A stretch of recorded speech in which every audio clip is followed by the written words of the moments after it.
આજની આમ આદમી પાર્ટી વડોદરા શહેરના પ્રેસ વાર્તાની અંદર તમામ મીડિયા મિત્રોનું હાર્દિક સ્વાગત છે। છેલ્લા 30 વર્ષથી ભારતીય જનતા પાર્ટીનું શાસન ગુજરાતની અંદર છે, પરંતુ આમ આદમી પાર્ટી જે રીતે પોતાનો વ્યાપ વધારી રહી છે,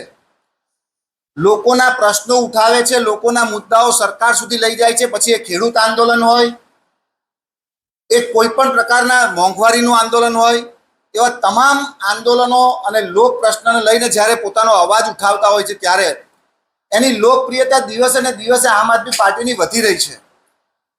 પરિસ્થિતિ એ હદે હવે આવી ગઈ છે કે ચૂંટણીનો સમય વડોદરા મહાનગરપાલિકા હોય, નગરપાલિકા હોય કે તમામ જગ્યાઓ પર હવે ચૂંટણીનો સમય નજીક આવી રહ્યો છે। આમ આદમી પાર્ટીની અંદર લોકો પોતાની ઉમેદવારી નોંધાઈ રહ્યા છે, લોકોને ઉમેદવાર જાહેર કરી દીધા છે આમ આદમી પાર્ટી તરફથી, પરંતુ હાલના સંજોગોની અંદર હવે ભારતીય જનતા પાર્ટી આ વ્યાપને અટકાવવા માટે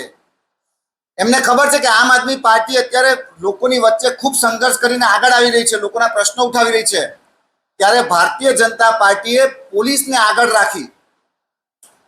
આમ આદમી પાર્ટીના યોદ્ધાઓ પર એફઆરઆઈ કરવાનું ચાલુ કરી દીધું છે। તમે જુઓ કે છેલ્લા 3 મહિનાની અંદર 45 જેટલી એફઆરઆઈ કરી 160 થી વધારે આમ આદમી પાર્ટીના કાર્યકર્તાઓ, પદાધિકારીઓને પર ખોટી એફઆરઆઈ કરવામાં આવી છે। એક ડરનો માહોલ ઊભો કરવામાં આવ્યો છે, પણ આ ભારતીય જનતા પાર્ટીની જે સરકાર છે,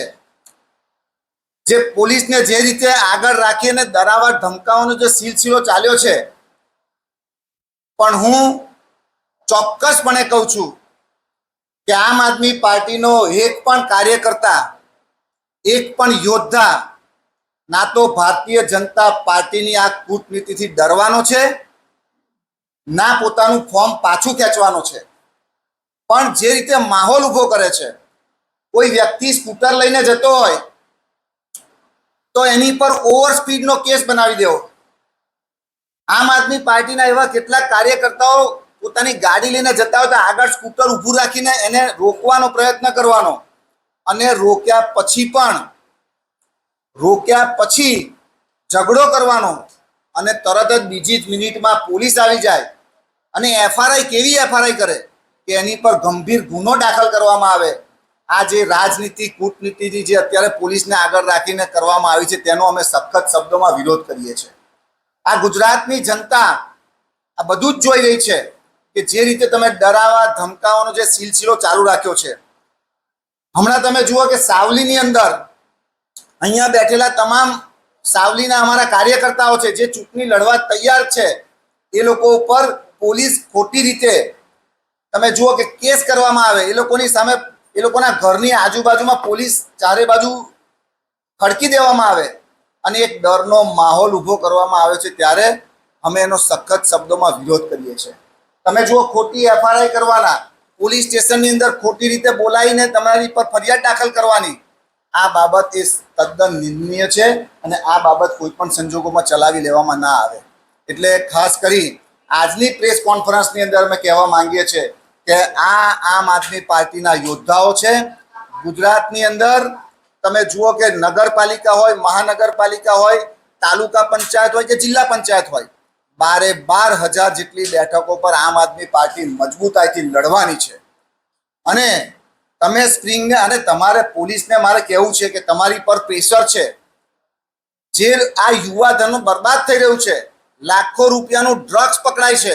લાખો રૂપિયાના ડ્રગ્સનો વેપલો ગુજરાતની અંદર થાય છે, લાખો રૂપિયાનો દારૂ પકડાય છે, એ બુટલેગરો ખુલ્લેઆમ ફરતા હોય છે। ભાજપના નેતાઓ પર કોઈ ફરિયાદ નહીં, પણ આમ આદમી પાર્ટીનો દરેક યુવાન પર અત્યારે પોલીસ જે રીતે દમન ગુજારી રહી છે, એની આજુબાજુમાં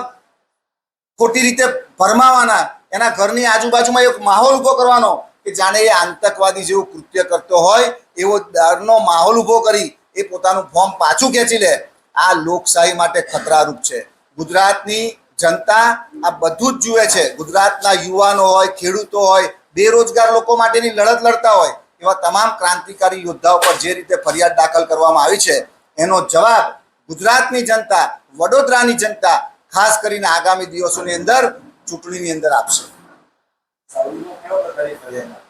સાવલીની અંદર તમે જુઓ કે સાવલીની અંદર અમારી સાથે યુવાનો છે,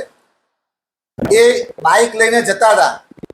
એને રોકવામાં આવ્યા કે ભાઈ તમને પોલીસ સ્ટેશન બોલાવે છે એમ કરીને પોલીસ સ્ટેશન લઈ જવામાં આવ્યા અને ખોટી રીતે એમને એવું કહેવામાં આવ્યું કે તમે હેલ્મેટ નથી પહેર્યો, ઓવર સ્પીડમાં છો, તમે તમારી પાસે ઇન્સ્યોરન્સના કાગળ નથી, એવું કરી અને ત્યાં ખોટો એફઆરઆઈ દાખલ કરવામાં આવી છે. અને આ કેસો પણ આવી રીતે જે દાખલ કરવામાં આવે છે એનો અમે સખત શબ્દોમાં વિરોધ કરીએ છીએ. આમ આદમી પાર્ટી એ આગામી દિવસોની અંદર આનો જવાબ મજબૂતાઈથી આપશે.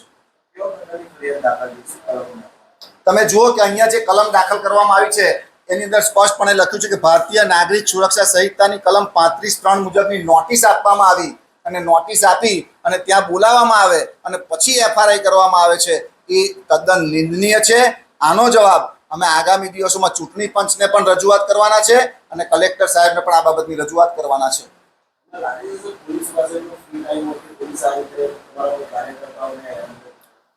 પર્ટિક્યુલર ટાર્ગેટ કરવાનું. તમે જુઓ 45 છેલ્લા 3 મહિનાની અંદર 45 જેટલી ફરિયાદ એફઆરઆઈ કરવામાં આવી છે અને દરેકને ટાર્ગેટ કરવામાં આવે. દરેક કાર્યકર્તાને પર્સનલી અત્યારે તમે જુઓ ઘણા કાર્યકર્તાઓના અમારી પર ફોન આવે છે, જે લોકો ઉમેદવારી નોંધાવે છે એ લોકોના ફોન આવે છે અને એ લોકો કહે છે કે પોલીસ અમારા ઘરની આજુબાજુમાં ફરી વોચ કરે છે કે કેવી રીતે આને ફસાવાનો, કેવી રીતે આને ધમકાવવાનો, કેવી રીતે ફોર્મ પાછું ખેંચવાનું. પણ મને સ્પષ્ટપણે વિશ્વાસ છે કે અમારા આમ આદમી પાર્ટીનો એક યોદ્ધા એ છેલ્લા સુધી આમ આદમી પાર્ટીની અંદર રહી અને લડશે.